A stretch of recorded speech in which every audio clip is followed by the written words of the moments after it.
Thanks, Scotty. Just some brief introduction.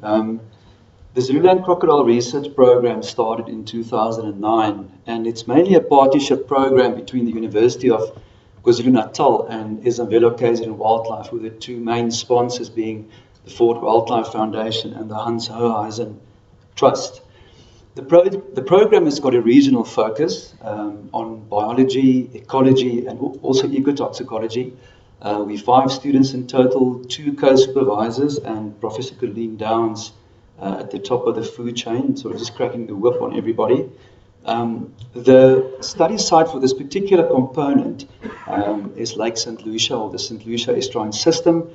Most of you will be familiar. It's part of the Isimangaliso Wetland Park, a World Heritage Site, and it's an incredibly diverse system. It's the largest estuarine system on the continent. Salinities ranging from 0 to 200,000 parts per thousand. It has gone through a drought period where it sort of dried up 90%, and it's currently again sort of back to normal levels. So extremely a diverse system. We fitted GPS satellite transmitters on 19 animals, and both on adult males, females, and sub-adults. Of all the animals that received transmitters, we were able to use 14 for the home range analysis. So all animals over 200 days were included, but I mean field data days per animal was almost 400. Now, one of the most difficult things in any crocodilian study throughout the world is to get the transmitters to stay on the animals. What we've done is we've used a subcutaneous attachment method, and then we sealed the unit with dental acrylic. It's researchers from Australia actually pioneered this method on the saltwater crocodile. We've used kernel density estimation through a program written by Dr. Pete Laver. It's called Abode. It's a freeware. We've defined home ranges as 95% of the volume, and the one useful thing about a crocodile being an aquatic animal is that you can actually clip all the terrestrial areas out of specifically your 95 home ranges, not so much your core ranges. So because you know that your animals would not have moved far from the water, obviously using high quality aerial photographs. We also defined or worked out core areas, and then these were some of the other parameters used. We also ran asymptote analysis on 2 ways. Firstly, random. So basically what this does is it starts at 5 points, the first 5 points, and then it calculates a kernel density home range 95%, and it carries on with a 6th point, adding a 7th point, adding an 8th point. So for all the fixes, basically it runs these home ranges, and you do it first randomly, so it sorts it randomly. And what I've got there on the graph is sort of 3 runs or 3 simulations. You're supposed to try to do it about 20 times. I just didn't want to put all 20 on for the sake of the visibility. And then you can sort of you can even bring in 95% confidence intervals. That darker line is my mean, and then you can sort of eyeball it and see, first of all, did your crocodile actually reach a home range? So was the time or the number of fixes enough to describe the movement, the full movements of this animal? And in this case, we can see around about 580 fixes was necessary to describe this animal's home range, and it did actually asymptote. So that's also a useful application where you can basically calculate the number of fixes that you require for crocodilian studies. It would always be, to some extent, habitat specific.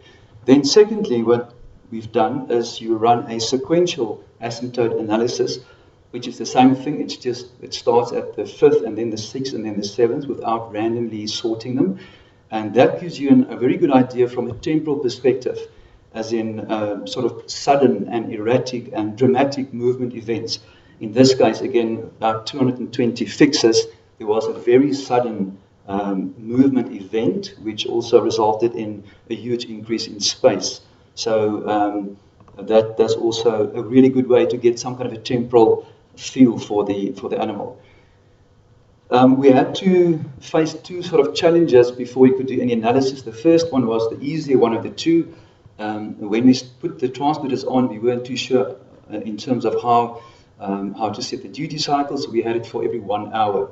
And then later on, we changed that to 2 hours and eventually 4 hours to save battery life. So we sat with crocodiles, some 1 hour, some 4 hours. And of course, you can't really compare. You can't really calculate the home ranges if you have animals with different schedules. So we got rid of the 1 and the 2 hours, so everything was calculated into 4 hours. And then the second problem, slightly more complicated, is unlike rhinos and leopards, crocodiles or crocodilians, they set a proportion of the day and night under the water, and that causes your GPS not to capture a fix. So what we have done there is to work out emergence ratios for every month of the year, both for the day and night. The yellow line is day and black is night, and I'm just going to give you 4 sort of the minimums and the maximums.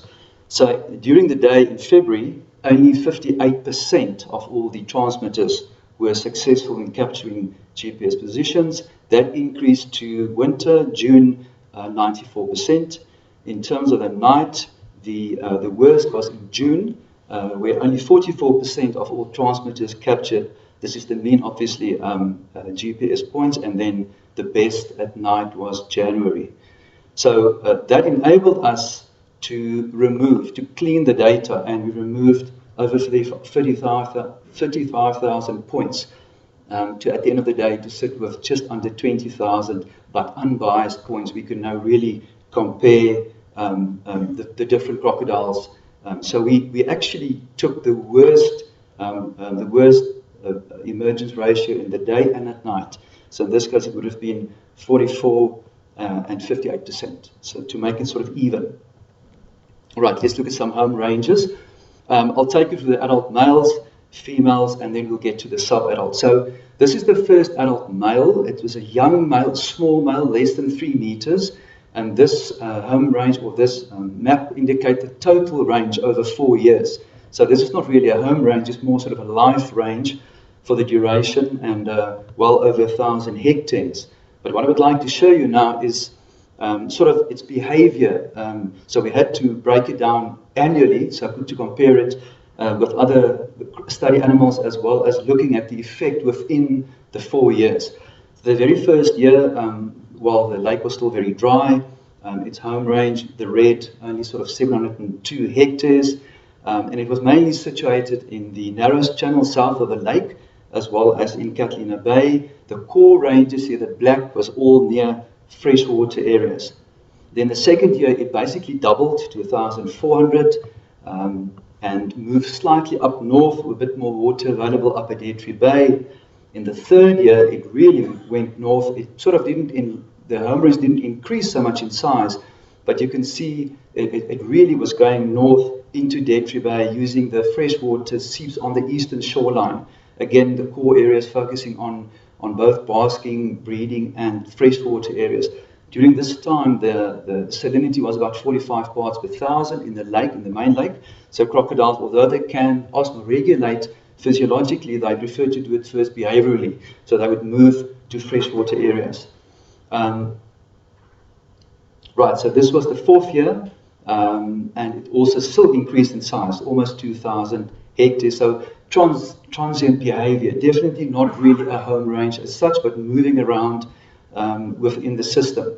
Then we had 2 larger males, so sort of between 3.5 meters and 4 meters. They were both mainly using Catalina Bay. The one to the left there was using the basking southern shoreline, southeastern area, and then the freshwater again, that top black bit.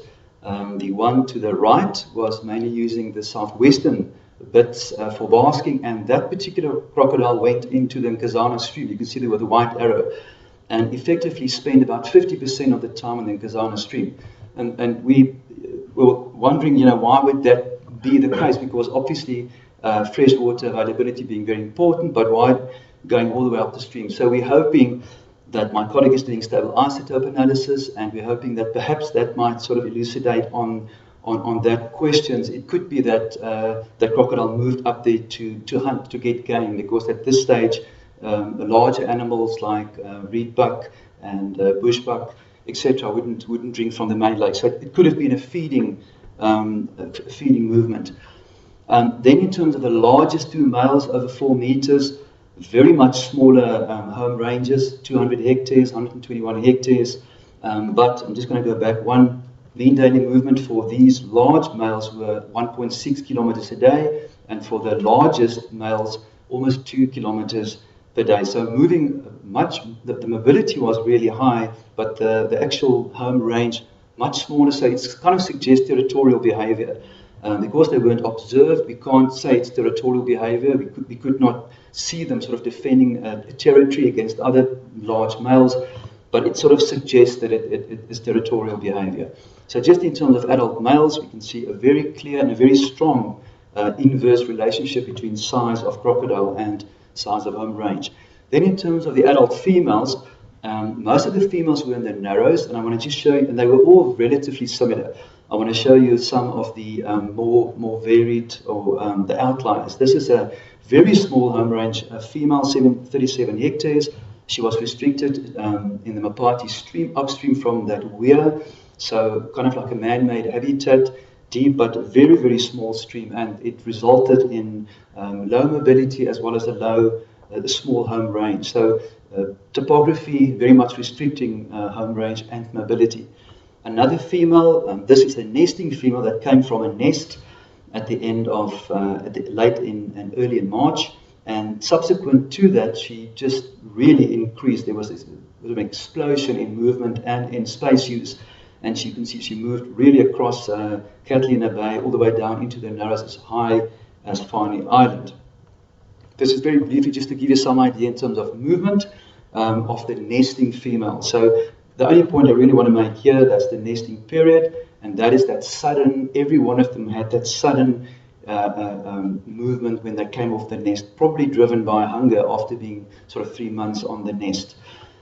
Still staying with adult females, this particular adult female was in Dead Tree Bay. The bay was almost completely empty, very little water, very high salinity, and she was restricted to that southeastern corner. She also nested, and then as soon as water came back, which incidentally was at the end of her first year, you can see she really utilized almost the full extent of the bay, and she had core areas still on the southeastern shoreline where there was fresh water, as well as using Farney's Island. There was also some freshwater sea beach there. So, and this adult female, I just want to show you, just out of interest sake, this is our youngest adult, 2.4 meters. So this female just became an adult very recently, and she displayed almost like a typical sub-adult behavior, which we'll see just now. Down in the south, you'll see with a white circle around it in the Narrows, but then she had these directed seasonal movements north, also going into Catalina Bay, and that could possibly be sort of a dispersal phase, moving from sub-adult to adult. Sub-adults, very, very different, low mobility, 286 meters per day, very, very small home ranges compared to adults, and very, very different also. The most interesting thing here is the habitat. So they were utilizing not the main channel, but in shallow vegetated areas just adjacent to the main channel. And the reason for that is obviously shelter, it's feeding, but also staying out of the way of the bigger crocodiles that would predate them. So, and if we can sort of connect this with population dynamics, it kind of enhances the value of the home range study, because the Ngazana stream, which used to be the largest nesting area in the lake system, all those hatchlings would normally come, or most of them would normally come into the Narrows, and it doesn't matter how many eggs they were laid. At the end of the day, it could be the sub-adults in these particular specific habitats that could be a regulator for recruitment into the system. So very, very strict spatial partitioning between sub-adults here, and almost no overlap whatsoever. And also the movement, the seasonal movement between winter and summer. The one there to the right moved down completely, a little bit of atypical behavior, but moved down right to Honeymoon Bend in the south during summer and never returned. So just to go very quickly through one or two Mann-Whitney plots, this is looking at adults versus sub-adults. Clearly a statistical and a biological significant difference, with adults being much larger than sub-adults. In terms of adult males and adult females, no statistical difference. With such a low sample size, you can almost expect it, but definitely a biological significant difference. 730 median compared to 400. One could also look at the interquartile range, which is really just the variation, much larger in adult males than adult females, except for those two adult females that were really, one very low and the other one very, very high in terms of space use. A summer and winter for adult males, again, not statistical, but a biological significant difference, with adult males displaying, much larger and varied home ranges in summer compared to winter. Adult females, winter compared to summer, very, very similar, except for the range in summer was much higher.